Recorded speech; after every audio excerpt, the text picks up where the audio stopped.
Carbon को जाकर देखो, कार्बन को जाकर देखो, हीरे बनने के लिए कितना चेंज किया अपने स्ट्रक्चर को, खुद को हीरो बनाने के लिए अपनों को अंदर देखो कितना चेंज किया अपने स्ट्रक्चर को। हाय मेरे प्यारे विद्यार्थियों, प्यारे चैंपियन, आशा करता हूं सब लोग बहुत अच्छे हो, पढ़ाई दिल से हो रहा है, बहुत बढ़िया पढ़ाई चल रहा है।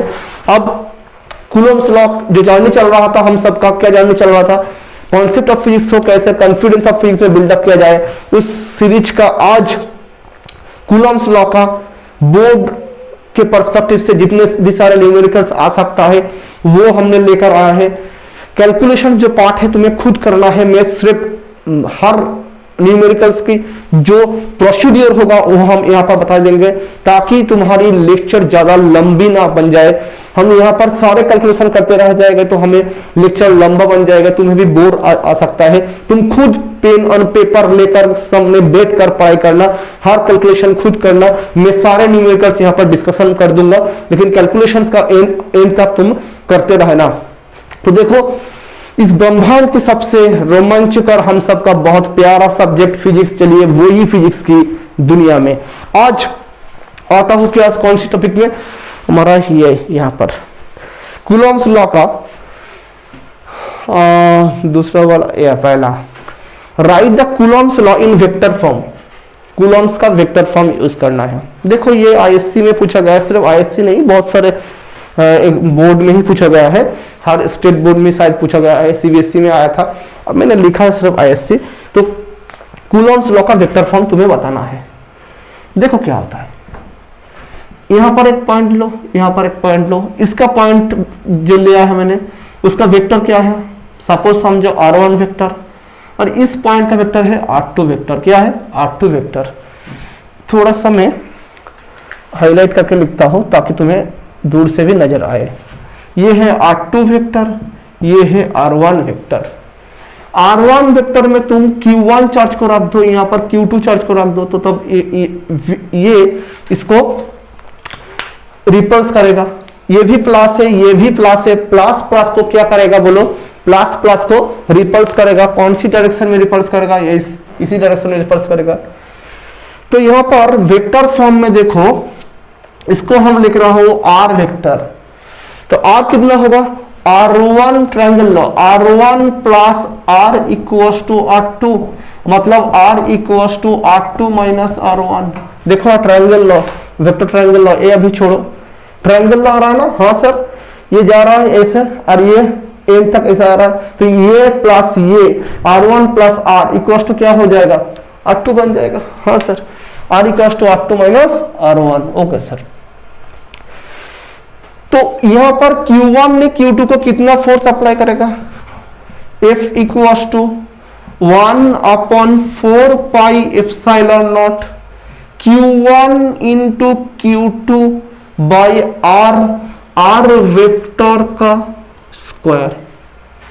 हो गया खत्म। सर उसका डायरेक्शन कैसे लिखेगा, ये कौन सी डायरेक्शंस में काम करेगा, ये सी डायरेक्शन में, ऐसा। तो इस डायरेक्शंस को कोई भी वेक्टर का डायरेक्शन जब होगा उसको हम लोग उसका यूनिट वेक्टर से डिफाइन करते हैं। कौन सी वेक्टर, यूनिट वेक्टर। कौन सी वेक्टर बोलो, यूनिट वेक्टर से डिफाइन करते हैं। तो यहां पर आर वेक्टर का यूनिट वेक्टर क्या होगा, आर कैप। तब भी तुम यहां पर वेक्टर का फॉर्म यूज कर सकते हो। ओके, कोई बात नहीं। हाँ सर, सर आर कैप कैसे डिफाइन करते हैं, क्लास 11 में शायद तुम लोग सारे विद्यार्थियों पढ़ाई कर चुके हो।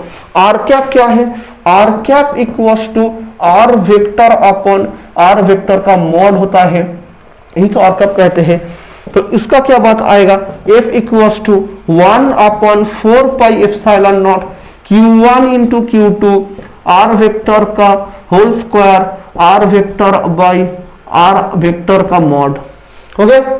हाँ सर, यहाँ पर 2 है, यहाँ पर 1 है, कितना रह जाएगा 1/4 pi epsilon not Q1 into Q2 by R vector का whole cube into R vector. यही वेक्टर फॉर्म तुम लिख सकते हो। ये नीट में भी पूछा गया है, जेईई में भी पूछा गया है, यहाँ से थोड़ी बहुत सवाल आ चुका है, तुम्हें याद रखना चाहिए। ओके, नेक्स्ट सवाल देखो, नेक्स्ट क्या होता है, उतार लो दूसरा सवाल। दूसरा क्या होगा, हाँ सर देखो दूसरा क्या होता है, कूलम्ब्स लॉ की वेक्टर फॉर्म खत्म हो गया, यही वेक्टर फॉर्म है Coulomb's law.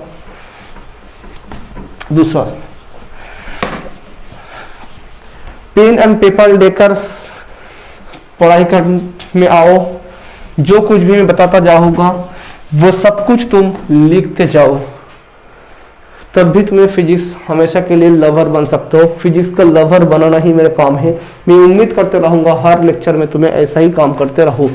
Calculate the Coulomb's force between two alpha particles separated by a distance of 3.2 into 10⁻⁻15 metre in air. CBSE में पूछा गया था, बहुत पुराना सवाल है लेकिन अच्छा सवाल है। Calculate the coulomb force between two alpha particle. Alpha particle क्या होता है, हीलियम का सोर्स होता है। हीलियम क्या है, हीलियम क्या है, हीलियम He होता है, क्या होता है, He होता है, 2 4 होता है। तो अल्फा पार्टिकल मतलब 2 हीलियम पार्टिकल को सेपरेशन पे रखा गया। कितना सेपरेशन देखो यहाँ पर कितना है मेरे दोस्त, 3.2 10⁻15 मीटर। तो उसका सेपरेशन क्या है, 3.2 10⁻15 मीटर। ओके सर, बिल्कुल। यहाँ पर क्या है, हीलियम है, अल्फा पार्टिकल है। अल्फा पार्टिकल चार्ज क्या होगा, प्रोटॉन की द्विगुनी हो जाएगी। प्रोटॉन की चार्ज क्या है, इलेक्ट्रॉन की चार्ज है, इसीलिए मैं यहाँ पर लिख रहा हूँ 2e मतलब charge of electron, charge of proton, कुछ भी कह दो। ये भी है क्या है 2 × E। इसके लिए इसका अंदर फोर्स क्या बन जाएगा, 1/4 pi epsilon not Q1। Q1 क्या है, 2E है, Q2 क्या है, वो भी 2E है, मतलब Q1 × QT अपन R², 9 × 10⁻9। Q1 क्या है, 2 × E है, QT क्या है, ये भी 2 × E है, डिवाइडेड बाय R। R कितना है, 3.2 × 10⁻15 का होल स्क्वायर है, 9 × 10⁻9। E का वैल्यू क्या है, E का वैल्यू है 1.6 10⁻19 कूलम। चार्ज ऑफ इलेक्ट्रॉन मतलब चार्ज ऑफ प्रोटॉन, सिर्फ यहाँ पर प्रोटॉन का चार्ज लिख रहा हूँ। तो 2 × 1.6 10⁻19 कूलम इंटू ये भी होगा 2 × 1.6 10⁻19 डिवाइडेड बाई 3.2 × 10⁻15 का होल स्क्वायर। तो क्या बन जाएगा देखो, 9 × 10⁻9। शायद इतना नीचे तक कैमरा में आ रहा है ना, हाँ सर आ रहा है, बिल्कुल आ रहा है। देखो 2 × 1.6 क्या होगा, 3.2 × 10⁻19 into 3.2 × 10⁻19 divided by whole square है, क्या होगा 3.2 × 10⁻15 इंटू 3.2 × 10⁻15। ये कैलकुलेशन तुम्हें खुद करना है, क्योंकि यहाँ पर मैं ज़्यादा टाइम वेस्ट नहीं करूंगा, ताकि तुम्हें अच्छी लगे। कैलकुलेशन पार्ट तो खुद ही कर सकता हो, लेकिन न्यूमेरिकल जो कॉन्सेप्ट है वो तुम्हें समझाना मेरा ही काम है, ताकि तुम्हें फील आ जाए एंड कॉन्फिडेंस भी आ जाए। देखो क्या बन जाएगा, अब देखो इसको वहां पर थोड़ा बहुत साइड करना पड़ेगा, मैं साइड कर देता हूं। अब क्या होता है देखो, यहाँ पर तो ऐसा आ गया था, तो 9 × 10⁹, 9 × 10⁹ इंटू क्या है 10⁻19, 10⁻19 है, 10⁻19 और एक 10⁻19 है। नीचे क्या है, नीचे है 10⁻−15 इंटू 10⁻−15। देखो मेरे प्यारे विद्यार्थियों, 9 × 10⁹ हो गया, ये 15 ऊपर जाएगा तो प्लस बन जाएगा, 15 4 से 19 होता है, 10⁻⁻4 बन जाएगा, ये भी इसको खा लेगा, क्या होगा 10⁻4 बन जाएगा। यहाँ पर 10⁻9 है, 4 4 8 -8 -8 9 क्या होगा 1 हो जाएगा, मतलब 10 रह जाएगा, 19 न्यूटन आंसर हो जाएगा। शायद मेरे हिसाब से ही आंसर है। कैलकुलेशन तुम्हें करना है, मैं थोड़ा बहुत कर देता हूँ, लेकिन तुम्हें कैलकुलेशन करके इसको निकलना चाहिए। सारे न्यूमेरिकल कैलकुलेशन मैं खुद नहीं करूंगा, क्योंकि वीडियो बहुत लंबी बन जाएगी। ओके, लेकिन न्यूमेरिकल्स को मैं तुम्हें अच्छी ढंग से सॉल्व करके दिखा देता हूँ, कैसे कैसे न्यूमेरिकल्स आ सकता है। बहुत अच्छी सवाल है, यहाँ पर बहुत सारे किताबों से, बहुत सारे फेमस किताबों से ये सब सवाल निकलेगा। बहुत रिसर्च करने के बाद ये मैं टॉपिक वाइज सवाल तुम्हें दे रहा हूँ, बहुत तुम्हारे फायदा आएगा। तुम सिर्फ पढ़ाई करो, पूरा जिम्मेदारी मैं लेता हूँ तुम्हारे फिजिक्स को कॉन्फिडेंस एंड लावर बनाने के लिए। सिर्फ पढ़ाई में ध्यान दो, पढ़ाई में कोई कमियां नहीं होना चाहिए, ये मेरा तुमसे विनती है। अब देखो क्या होता है, नेक्स्ट सवाल क्या है, नेक्स्ट क्या होता है, next 3 calculate the distance between the two proton such that the electric repulsive force between them is equals to the weight of each. मतलब टू प्रोटॉन्स के अंदर में जो रिपल्सिव फोर्स है वो दोनों का प्रोटॉन का जो वेट है उन वेट का इक्वल है। मास ऑफ प्रोटॉन क्या है, प्रोटॉन का मास है 1.67 into 10 to the power minus 27 kg। Electron का मास क्या है, इलेक्ट्रॉन का मास है 9.1 10 to the power minus 31 kg और मास ऑफ प्रोटॉन क्या है 1.67 10 to the power minus 27 kg। तुम्हें याद रखना चाहिए। अब देखो calculate the distance between two protons such that the electric repulsive force between them is equals to the weight of them। दोनों प्रोटॉन यहाँ पर रखा गया है, प्रोटॉन का चार्ज क्या है, इलेक्ट्रॉन का चार्ज के बराबर होगा। डिस्टेंस क्या पता करना है, वही तो मुझे पता करना है। फोर्स क्या होगा, F equals to K into Q1 Q2 upon R square. यहाँ पर K मतलब 1/4π/7 जो मैं लिख रहा हूँ, E होगा, ये भी E होगा, by R square equals to F। F क्या है, F क्या है, वेट ऑफ द प्रोटॉन। देखो यहाँ पर between them is equals to the weight of either. सारे प्रोटॉन का जो अपना वेट होता है उन वेट का जो फोर्स है वही फोर्स इलेक्ट्रोस्टैटिक्स फोर्स के बराबर है। मतलब क्या होगा, इलेक्ट्रॉन का जो चार्ज पार्टिकल का है उसका मास जो है प्रोटॉन का 1.6 10 to the power minus 27 into जी मतलब क्या है, एसआई में कर रहा हूँ 9.8 हो जाएगा। यही तो इसका वेट है, mp इंटू जी। mp मतलब ये है, g मतलब 9.8 है, मतलब फोर्स इक्वल्स टू w है। इस सवाल में बोला गया। ये क्या होगा 9 इंटू 10 टू द पावर 9, ई का वैल्यू क्या है 1.6 10 टू द पावर माइनस 19। दोनों आपस में इसीलिए स्क्वायर कर दिया मैंने, divided by R square. R कितना आ जाएगा, R square equals to 9 into 10 to the power 9 into 1.6 10 to the power minus 19 का whole square whole divided by 1.6 10 to the power minus 27 into 9.8। ये कैलकुलेशन तुम खुद कर लेना, आर का वैल्यू तुम्हें मिल जाएगा। मुझे प्लीज एक करके टाइम बर्बाद करने की कोई आवश्यकता नहीं है, बिल्कुल यही आंसर होगा, सिर्फ तुम कैलकुलेशन कैलकुलेटर में लगाकर कर लेना। ओके, देखो नेक्स्ट क्या है, नेक्स्ट सवाल क्या है, देखो how far apart should the two electrons be if the force each exerts on the other is equal to the weight of the electron। Same force है, हरियाणा में आया था, सेम क्वेश्चन है, तुम्हें खुद करके मेरा कमेंट बॉक्स में जाकर बताना है। जो विद्यार्थियों पहले बताएगा मैं उसका ही नाम आकर नेक्स्ट वीडियो में लूंगा, तुम्हें बताना है। इसके बाद इसके ऊपर नीट जेई का एक टॉपिक आने वाला है।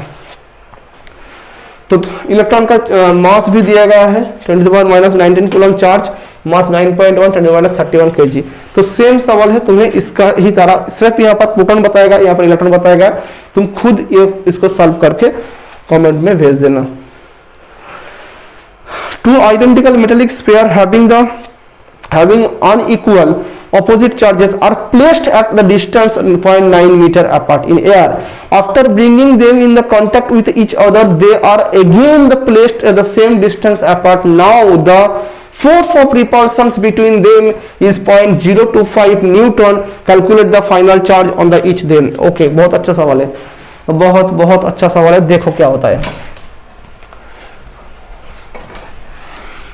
बहुत ही अच्छा सवाल है, देखो क्या होता है। Two identical metallic sphere, suppose समझो दो स्फीयर है, यहाँ पर 80 कूलम चार्ज है, यहाँ पर -20 कूलम चार्ज है। ये समझो, ये बी समझो, इन दोनों के आपस में मिलाओ, फिर आइडेंटिकल मतलब दोनों में चार्ज डिस्ट्रीब्यूशन सेम हो जाएगा, दोनों में चार्ज डिस्ट्रीब्यूशन क्या हो जाएगा, सेम हो जाएगा। ओके, तो इन दोनों को कांटेक्ट में लाओ, उसके बाद फिर वापस भेज दो। तो क्या होगा बोलो, क्या होगा मेरे प्यारे विद्यार्थी, तो क्या होगा बोलो। तो दोनों को एक साथ मिलाने के बाद चार्ज, मैंने पहला लेक्चर में चार्ज इन इलेक्ट्रिक फील्ड के लेक्चर में डिटेल्स में बातचीत किया हूं, वहां पर तुम जाकर एक बार देख लेना, जब इसका अभी भी डाउट है यहाँ पर है। तो दोनों को मिलाने के बाद क्या होगा, 8, मैंने एग्जाम्पल के तौर पर लिया हूँ, यहाँ पर बताया क्या नहीं है, 80 प्लस और माइनस 20 अपन 2, क्योंकि इक्वल चार्ज है, 80 माइनस 20 बाई 2 हो जाएगा, मतलब 60 अपन 2 हो जाएगा, मतलब दोनों में 30-30 करके चार्ज बन जाएगा। इसका कहने का सेंस यही है, दो आइडेंटिकल चार्ज बॉडी को जब हम लोग एक दूसरे को आपस में मिलाएंगे, मिलाने के बाद उसके फिर भी वापस लेकर जाएंगे, मिलाने के बाद दोनों में चार्ज सेम हो जाएगा, यही इस मैथ में कहने का सेंस है। क्या कह दिया, two identical metallic sphere having unequal था, देखो ना यहाँ पर भी अनइक्वल है, हाँ कि ना, हाँ सर बिल्कुल अनइक्वल है, opposite charge are place, opposite मतलब ये प्लस एक माइनस है, कोई चिंता की बात नहीं है, तो क्या बात है, 0.9 मीटर अपार्ट एयर में रखा गया था। After bringing them in the contact, उसके बाद इन दोनों को कॉन्टैक्ट में रखा गया with each other, they are again the placed in the same distance apart, फिर भी उसको सेम डिस्टेंस में रखा गया। Now the force of the repulsion between them 0.025 newton, calculate the final charge of each other. दोनों मिलाने के बाद मैंने तो यहाँ पर एज ए मैंने एक एग्जाम्पल ले लिया, इसीलिए मैंने 30 मिल गया, लेकिन वहां पर तो तुम्हें नहीं मिलेगा, लेकिन तुम्हें कॉन्सेप्ट क्या बिल्डअप होना चाहिए, कॉन्सेप्ट यही बिल्डअप होना चाहिए, दोनों के मिलाने के बाद दोनों में चार्ज सेम हो जाएगा, यही इस मैथ का कॉन्सेप्ट है। इस कॉन्सेप्ट के बहुत अच्छे ढंग से मैंने मेरा पहला लेक्चर इस सीरीज का जो कूलम्स लॉ का पहला चैप्टर का पहला लेक्चर था, वहां पर मैंने डिटेल्स में बातचीत किया हो, नहीं किया हो तो तुम जाकर वहां पर देख लेना मेरे प्यारे विद्यार्थियों। तो इस मैथ को मैं कैसे सॉल्व करूंगा, देखो दोनों में चार्ज क्या हो जाएगा, सेम हो जाएगा, मिलाने के बाद दोनों में चार्ज सेम हो जाएगा, हाँ सर दोनों में सेम चार्ज, यहाँ पर भी क्यू चार्ज, यहाँ पर भी क्यू चार्ज, डिस्टेंस यहाँ पर क्या है, आर है, डिस्टेंस क्या है, आर है, फोर्स कितना होगा, force equals to 1/4 pi epsilon not Q1 मतलब Q, Q2 मतलब Q बाई आर स्क्वायर होगा, Q1 Q2 by R square, Q into Q upon R square. Force क्या बोला गया, फोर्स 0.025 बोला गया, तो फोर्स क्या है, force 0.025, 9 into 10⁹ into Q square upon R square, R भी बोला गया 0.9 मीटर, 0.9। तो यहाँ पर मैं देख रहा हूँ कि यहाँ पर बहुत ही छोटा सा एक टेक्निक लगा दो, इसको हटा दो, यहाँ पर 10 बन जाएगा, ओके, हाँ सर बहुत अच्छा, 0.025 बाई 10⁻10, ये यहाँ पर 1 है, यहाँ पर 9 है, 10⁻10 बन जाएगा, equals to Q square, okay sir, हाँ सर बहुत अच्छा, इसको भी हटाई दो, नीचे कितना आ जाएगा 30, 1 2 3 होगा, मतलब Q इक्वल्स टू कितना हो गया 25/10⁻10, 10 11 12 13, 10⁻13 आ जाएगा, 13 आया बहुत अच्छी बात नहीं है, 13 आने के लिए मेरा भी थोड़ी प्रॉब्लम हो गया, शायद 12 आता तो बहुत अच्छा होता, लेकिन यहाँ पर 0.025 है ना, 0.25 दे तो बहुत अच्छा होता, कोई चिंता की बात नहीं है, जो है वही जाकर रहने दो। तो 5 हो जाएगा, ऊपर तो 5 हो जाएगा, नीचे कितना हो जाएगा 10⁻6, क्योंकि 6 इंटू 2 मतलब 12 होता है, इंटू √10, ऐसा ही रख दो, क्या करता हो तुम खुद कैलकुलेट कर लेना क्या आता है तुम्हें, ये पावर का 6 है रे भैया, मत समझो यहाँ पर है पावर का 6 है, हो गया खत्म, बात खत्म हो गया, तुम खुद कैलकुलेट कर लेना, तो यही चार्ज का वैल्यू है। ओके सर, बहुत बहुत बहुत बधाई हो सर, हमको समझ में आ गया कॉन्सेप्ट क्या यहाँ पर पूछा गया था। इसके बाद क्या है, सीबीएसई में आया था 2009 में, तो the sum of 2 point charges is 7 microcoulomb, they are repel each other with a force of 1 newton, they keep 30 centimetre apart in free space, calculate the value of each charges. बहुत अच्छे सवाल है, camera में बहुत कुछ दिक्कत नहीं है ना, अच्छे हो रहा है, हाँ सर हो रहा है, कोई प्रॉब्लम नहीं है। देखो देखो क्या होता है सब, अब देखो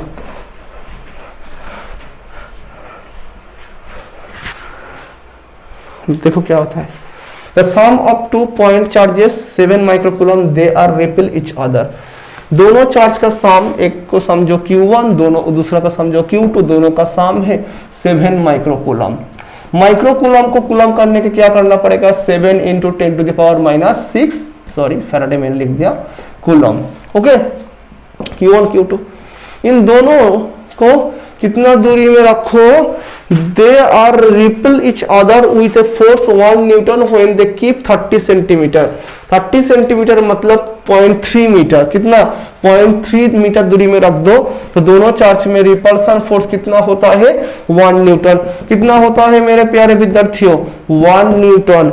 F इक्वल्स टू क्या है K into Q1 into Q2 upon R square. Okay हाँ सर, K कितना है, F कितना है 1 है, K कितना है 9 इंटू 10 टू द पावर 9 है, Q1 इंटू Q2 अपन R स्क्वायर, R कितना होगा 0.3 का होल स्क्वायर बन जाएगा, 0.3 का होल स्क्वायर बन जाएगा। इसको थोड़ी बहुत लेकर जाना पड़ेगा इधर।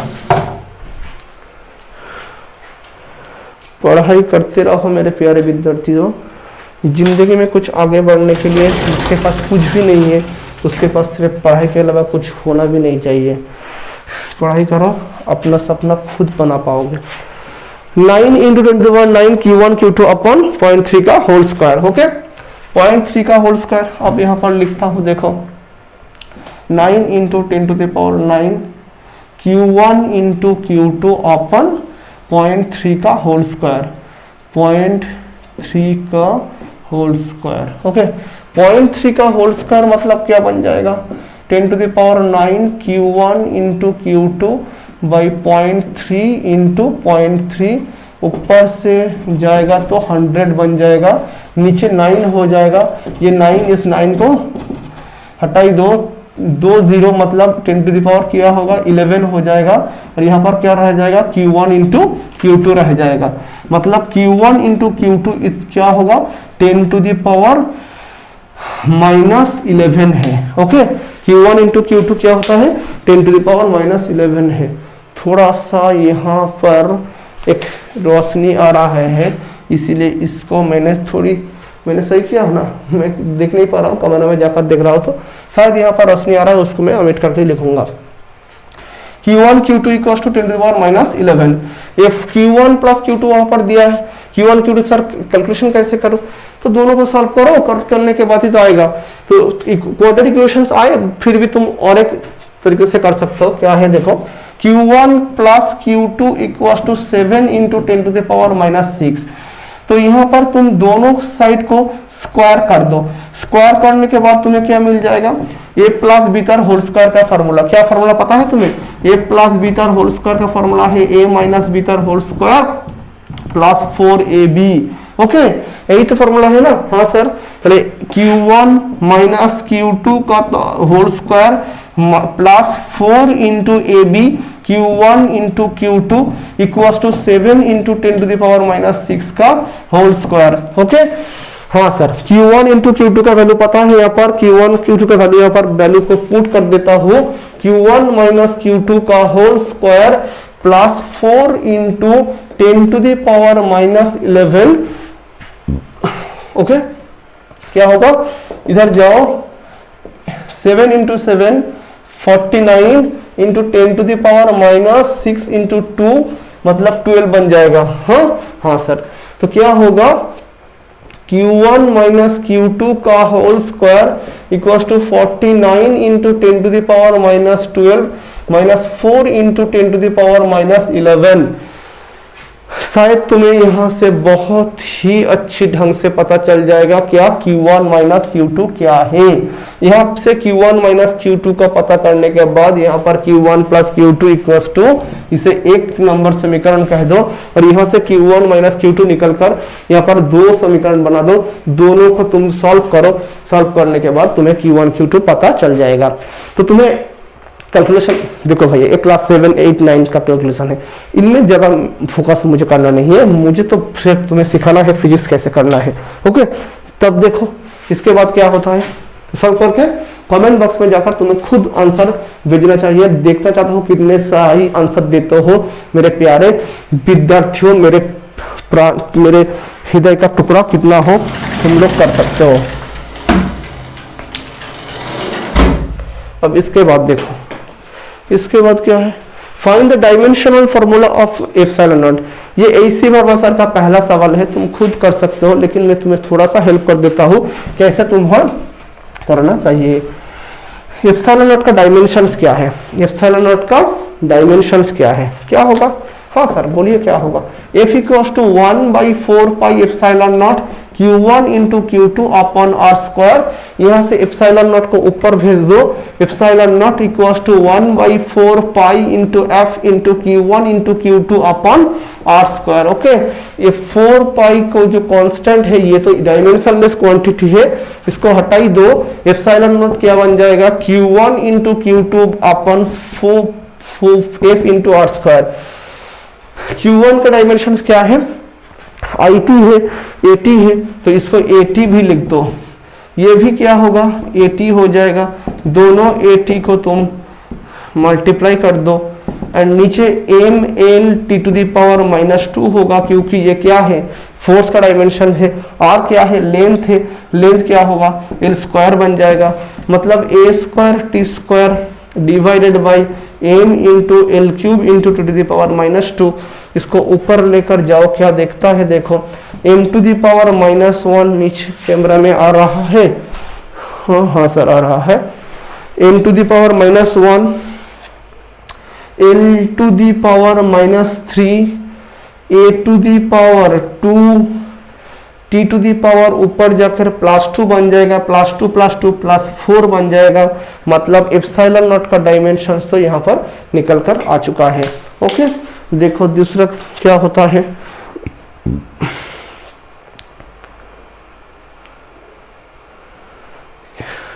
A charge 1 coulomb is placed at the top of your college's building and another equal charge at the top of your house. Take the separation between two charges be 2 km. Find the force exerted by the charge on each other. How many times of your weight in this force? ये तुम खुद करके भेजना, तुम्हारी wait का कितना गुना होता है वो फोर्स। लेकिन जो पहला बताएगा वो भी तुम कर सकते हो। कूलम्ब्स लॉ का पहला फॉर्मूला सिर्फ यूज करो, तुम्हें ये पता चल जाएगा। ओके, देखो क्या होता है अब। तो ये हमारा बिल्डिंग समझो, ये कॉलेज बिल्डिंग है, दोनों के ऊपर 1 coulomb, A charge of 1 coulomb, A charge of 1 coulomb is placed top of your college building and another equal charge at the top of your house. मतलब यहाँ पर भी 1 कूलम है, यहाँ पर भी 1 कूलम है, दोनों में दूरी कितना है? 2 किलोमीटर है। HC वर्मा सर का सवाल पूछा गया, 2 किलोमीटर है, दोनों की दूरी 2 किलोमीटर है। Find the force exerted by the charge on each other, how many times of your weights. दोनों में फोर्स कितना लगेगा? फोर्स क्या होगा सर? फोर्स क्या? K into Q1 into Q2 upon R square. हाँ सर मैं कर सकता हूँ, 9 इंटू 10⁹। Q1 क्या है? 1 है, Q2 भी 1 है, R क्या है? 2 किलोमीटर, 2000 मीटर, उसका होल स्क्वायर है। सिंपल न्यूमेरिकल से तुम खुद ही कर सकते हो, इसका आंसर निकल लेना। और ये बता निकलने के बाद तुम्हें करना क्या है? ये तुम्हारी वेट से कितना होती है, कितना होगी, जो यहाँ पर फोर्स निकल कर आएगा उसको तुम mg=f लिख देना। g का वैल्यू क्या है? 9.8 पुट कर देना, तुम्हारा वेट कितना है उसका आंसर आ जाएगा। How many times of your weights in this force, तुम्हारी मतलब तुम्हारी वेट से फोर्स कितना टाइम्स होता है। तुम मतलब ऐसा नहीं, तुम्हें क्या करना चाहिए यहाँ पर? फोर्स तुम्हारा वेट, सपोज समझो मेरा वेट है 60 kg, कितना है? 60 kg। मतलब मेरे लिए वेट कितना बन जाएगा? 60 इंटू 9.8, 60 इंटू 9.8, यही मेरा फोर्स है मेरे लिए। और यहाँ पर कूलम्ब फोर्स जो निकल कर आएगा वो दोनों को मैं डिवाइड कर दूं तो पता चल जाएगा कितना टाइम से। ओके, तो तुम खुद करके ये कमेंट बॉक्स में भेजना मेरे प्यारे विद्यार्थियों। जब तक खुद के लिए काम नहीं करोगे तब तक कामयाबी तुम्हारे सामने कभी नहीं आएगी। पढ़ाई इतना करो कामयाबी तुम्हें ढूंढने में मजबूर हो जाए, कामयाबी को तुम ढूंढने में मजबूर हो जाओगे तो पढ़ाई तुमसे बहुत दूर चला जाएगा। तुम पढ़ाई में इतना दिल लगा दो कामयाबी तुम्हारे पास आने के लिए मजबूर हो जाए। तो इसीलिए ध्यान रखना, तुम पढ़ाई में कभी भी कमियां मत करो तो जिंदगी भर तरसने पड़ेगी। 9. At what separation should two equal charges 1 coulomb होगा, शायद प्रिंटिंग मिस्टेक हो गया, 1 coulomb each be placed so that the force between them equals the weight of 50 kg person। Same सवाल है, मैं करना नहीं चाहता हूँ, सिर्फ पहला जो मैंने किया था वही सवाल है। तुम खुद करके कमेंट में इसको भेज देना। मेरा कमेंट बॉक्स छाप देना तुम लोगों ने आकर। अब देखो क्या होता है। Find the electric force between the two protons separated by distance of 1 Fermi 10 to the power -5 meter 1 Fermi equals to the protons and nucleus remain that separations of this order। तो ये भी तुम खुद कर सकते हो। बोला गया क्या, तो टू प्रोटॉन्स के अंदर में कितना फोर्स एक्टिंग हो रहा है, टू प्रोटॉन्स के अंदर में कितना फोर्स एक्टिंग यहाँ पर हो रहा है। बहुत ही आसान सवाल है, तुम खुद ही कर सकते हो। दोनों प्रोटॉन के अंदर में कितना फोर्स यहाँ पर एक्टिंग हो रहा है। प्रोटॉन मतलब यह भी charge of electron, charge of electron F equals to क्या होगा 1/4 epsilon 0 E into E upon R square. R भी दिया गया है, R कितना है 10 टू द पावर -15 मीटर। तो तुम खुद करके इसका जो आंसर होता है तुम कमेंट बॉक्स में जाकर छाप देना। इसके बाद क्या आता है देखो, two insulating small sphere are rubbed against each other and placed at 1 centimeter apart, to insulating a small rubbing each other and placed at 1 centimeter apart, if they attract each other with a force 1 Newton, how many electrons are transferred from one sphere to another during the rubbing। ये भी H.C. Verma sir की सवाल है। देखो क्या होता है, ये बहुत अच्छे सवाल है। दो इंसुलेटिंग मेटल को रब करने के बाद दोनों में चार्जेस आया, दोनों को कितना से परंस पे रखा गया 1 सेंटीमीटर। इसको मीटर में कन्वर्ट कर दो, क्या होगा 1 डिवाइडेड बाय 100 मीटर बन जाएगा, मतलब 0.01 metre. Okay, they are attract each other with a force 1.1 newton. Force कितना है 0.1 न्यूटन है force. Okay, how many electron are transfer from one sphere to another for rubbing. देखो दोनों को रब करने के बाद जो एक बॉडी में प्लस चार्ज हो जाएगा, दूसरे में माइनस चार्ज हो जाएगा। प्लस भी जो जितना चार्ज होगा माइनस भी उतना चार्ज होगा, मतलब ये भी क्यू है तो वो भी क्यू है, ये भी क्यू है तो वो भी क्यू है। एक प्लस बन जाएगा और एक क्या बन जाएगा माइनस बन जाएगा। जहां पर माइनस बना क्या है वहां पर इलेक्ट्रॉन आया। सपोज समझो ये ए बॉडी है, ये बी बॉडी है। मेरा पहला लेक्चर में ये सब कुछ बताया गया है। तो यहाँ से जब रबिंग करूंगा यहाँ से इलेक्ट्रॉन यहाँ पर आ जाएगा, बी में आ जाएगा, तो बी नेगेटिव चार्ज हो जाएगा। जितना इलेक्ट्रॉन बी में आया है उतना ही इलेक्ट्रॉन का कमियां बन जाएगी। कहाँ पर ए में कमियां बन जाएगी। तो ये क्या एक ब्लॉक क्या बन जाएगा, ए स्क्वायर क्या बन जाएगा, ए स्क्वायर बन जाएगा पॉजिटिव चार्ज बॉडी, और बी स्क्वायर क्या बन जाएगा नेगेटिव चार्ज बॉडी। यही तो बनता है चार्ज सेपरेशन के टाइम पे, तो यही तो होता है ना। हाँ सर, तो यहाँ पर प्लस हो जाएगा क्यू, यहाँ पर माइनस हो जाएगा क्यू। तो दोनों में सेपरेशन कितना है 0.01, फोर्स कितना है 0.2। तो कितना इलेक्ट्रॉन ट्रांसफर हुआ, पहले क्यू निकालो और उसके बाद Q equals to any formula लगा दो, खत्म। यही तो प्रॉब्लम है। तो क्यू कैसे निकालो, F equals to 1/4 pi epsilon naught Q मतलब Q1 Q2 by R square. F का वैल्यू क्या है 0.1, 9 into 10 to the power 9। Q मतलब क्यू स्क्वायर, और कितना देगा 0.01 उसका होल स्क्वायर। तो क्यू स्क्वायर कितना हो जाएगा 0.01 इंटू 0.01 का whole square by 9 into 10 to the power 9। Calculation करने के बाद तुम्हें क्या आ जाएगा, क्यू पता चल जाएगा, है ना। क्यू का पता चल जाएगा। देखो क्यू स्क्वायर है तो यहाँ पर रूट बन जाएगा। ओके, तो यहाँ पर क्यू पता चल जाएगा। क्यू इक्वल्स टू क्या लिखना, एन ही लिखना। क्यू का वैल्यू यहाँ पर तुम कैलकुलेट कर लिख दो, एन का वैल्यू निकालना है। ई का चार्ज क्या है, e equals to 1.6 10 to the power -19 coulomb. यहाँ पर ई का वैल्यू पुट करो, क्यू यहाँ से निकल कर बैठा दो, एन पता चल जाएगा। तो कोई दिक्कत की बात ही नहीं है, बहुत आसान सवाल है सर। हाँ सर कर सकता हो तुम लोग, सिर्फ कॉन्सेप्ट को तुम ब्रेन में छाप दो। और कैलकुलेशन में इसीलिए नहीं कर रहा हूँ कि ताकि तुम्हें बहुत जल्दी से वीडियो कंप्लीट हो जाए, तुम खुद कैलकुलेशन करना, पेपर और पेन लेकर बैठना। हाँ सर सही से चल रहा है, हाँ सर सही से चल रहा है। मैं थोड़ी बहुत कैमरा देख कर रहा था क्योंकि थोड़ी मेरा प्रोसेसिंग में बहुत गड़बड़ होता है, लाइट कभी कभी फ्लिकरिंग कर रहा है, बहुत सारी दिक्कत आ रहा है। मैं कोशिश करता हूँ लगातार तुम्हारी वीडियो को और ऑडियो को बहुत अच्छे बना पाऊँ। देखो इसके बाद क्या होता है, अभी टाइम बहुत रात हो गया है, फिर भी मैं ये वीडियो बना रहा हूँ। मेरे प्यारे विद्यार्थियों, तुम भी पढ़ाई करो, रात और दिन क्या फर्क पड़े, पढ़ाई तो जिंदगी में तुम्हारी बदलाव आए, पढ़ाई से ही तुम्हारी जिंदगी में बदलाव आए। तो इसीलिए दिन रात की कोई फर्क नहीं, पढ़ाई में कमियां नहीं। Find the ratio of the electric and gravitational force between two protons। दोनों प्रोटॉन का ग्रेविटेशनल फोर्स और इलेक्ट्रिक फोर्स में फोर्स का रेशियो क्या है। तो ग्रेविटेशनल फोर्स का फॉर्मूला, प्रोटॉन्स का मास क्या है मैंने पहले ही बताया था। प्रोटॉन्स का मास 1.6 × 10⁻27 kg, 1.6 × 10⁻67 × 10⁻27 kg, 27 kg mass of proton, mass of proton, mass of proton, okay, mass of proton. तो दोनों मास ऑफ प्रोटॉन में ग्रेविटेशनल फोर्स मैं यहाँ पर Fg लिख रहा हूँ, G into M P upon R square. दूरी कितना दिया गया, दूरी सेम दूरी में find the ratio of the electric and gravitational force between two protons. दूरी r समझ लो, तो G का क्या वैल्यू है 6.67 × 10⁻11। मास ऑफ प्रोटॉन तो वहां पर रखा गया है, mp का होल स्क्वायर बन जाएगा, है ना, डिवाइडेड बाय आर स्क्वायर। ये क्या है, ये है ग्रेविटेशनल फोर्स है। आप देखो यहाँ पर क्या है, इलेक्ट्रिक फोर्स लिख दो। इलेक्ट्रिक फोर्स क्या होगा, k into Q1 into Q2 coulomb force R square. k क्या है 9 × 10⁹, Q1 क्या है, Q1 1 चार्ज ऑफ इलेक्ट्रॉन बन जाएगा।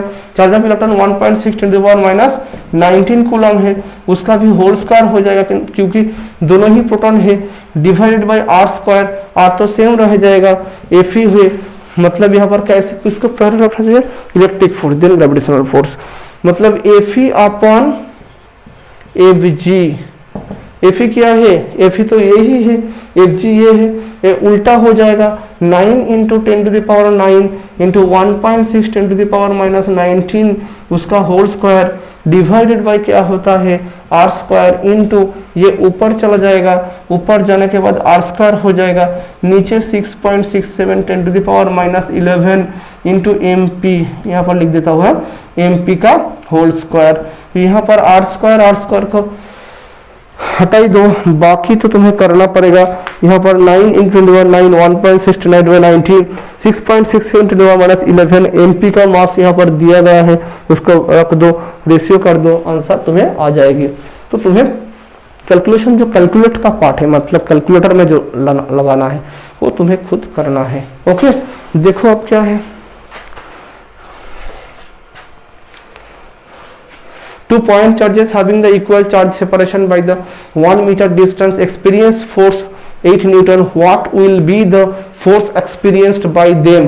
What will be the force experienced by them? Okay, तो क्या होता है देखो, अब बहुत ही अच्छे बताया गया। देखो ये ऑल इंडिया 2010 में आया था, तो इसको भी मैं सॉल्व कर देता हूँ, कैसे देखते रहो। 2 point charges having the equal charge separations by 1 meter। दोनों चार्ज में सेपरेशन कितना है 1 मीटर है। यहाँ पर Q है, यहाँ पर भी Q है, इक्वल चार्ज, हाँ इक्वल चार्ज बोला गया है 1 मीटर। एक्सपीरियंस फोर्स 8 न्यूटन, दोनों में फोर्स है 8 न्यूटन। ओके सर, बहुत अच्छा sir. What will be the force experienced by them if they are held in water at the same distance? इसको मैंने वाटर में इमर्ज कर दो, वाटर में सबमर्ज कर दो, वाटर में डुबा दो, उसके बाद क्या हो जाएगा। मैंने मेरे प्यारे विद्यार्थी बताया था, फ्री स्पेस में क्या है 1/4πε0 Q1 Q2 by R square. Water में सबमर्ज करने के बाद क्या हो जाएगा 1/4π K into ε0 into Q1 into Q2 upon R square. K क्या है, डाइलेक्ट्रिक कांस्टेंट है, वाटर का डाइलेक्ट्रिक कांस्टेंट यहाँ पर 80 दिया गया है, तो के W यहाँ पर लिख देता हूँ 1/K 1/4πε0 Q1 into Q2 upon R square. इसका वैल्यू तो मुझे पता है क्या है 8 न्यूटन है, इसका वैल्यू पहले ही दिया गया है 8 न्यूटन, मतलब 1/80 इंटू 8 न्यूटन कितना बन जाएगा 1/10 न्यूटन। ओके, तो नया फोर्स क्या बन जाएगा 1/10 न्यूटन। तो यही तो बहुत ही अच्छा सवाल सर। तो और क्या है, और कुछ नहीं है मेरे प्यारे विद्यार्थियों, कंप्लीट हो गया शायद। तो आज फिलहाल इतना 13 क्वेश्चन टोटली आज हमने यहाँ पर बोर्ड के पर्सपेक्टिव से लेकर आया हूँ। जब कंप्लीट हो जाएगा तुम्हें असाइनमेंट भी दिया जाएगा, तुमको असाइनमेंट करना चाहिए और मेरे साथ बने रहो, पढ़ते रहो। इसके बाद इसका ऊपर क्या आ जाएगा, नीट एंड जेई का जो सवाल है, नीट एंड जेई के पर्सपेक्टिव से सवाल आते रहेंगे, तुम लोग उसको भी सॉल्व करते रहो।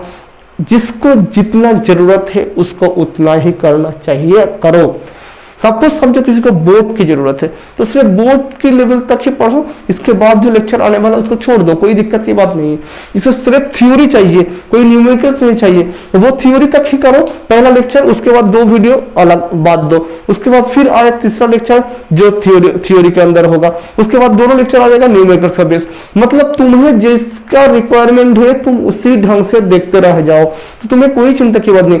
थ्योरी आएगा, बोर्ड के लिए आएगा, जेईई नीट के लिए आएगा, फिर मैं देखता कोशिश करूंगा कि और भी क्या नया तुम्हारे लिए कर सकता हूं। तुम्हारे भी मन में कुछ ऐसा ख्वाहिश है तुम कमेंट बॉक्स में जाकर लिख सकते हो। मेरे प्यारे विद्यार्थियों, बहुत सारे विद्यार्थियों के एफर्ट से आज थोड़ा बहुत तुम लोग मुझे कमेंट कर रहा हो, मुझे बहुत प्यार मिल रहा है कि सारे विद्यार्थियों आकर कमेंट में बता रहा हो सर ऐसा आंसर होगा, ये इसका आंसर होगा, तो मुझे बहुत खुशियां मिल रही है। ऐसे प्यार में मुझे डुबा दो, मैं तुम्हारे लिए अपनों को आत्मसमर्पण कर दूंगा, तुम्हारे लिए मैं बहुत सारी वीडियो लाते रहूंगा।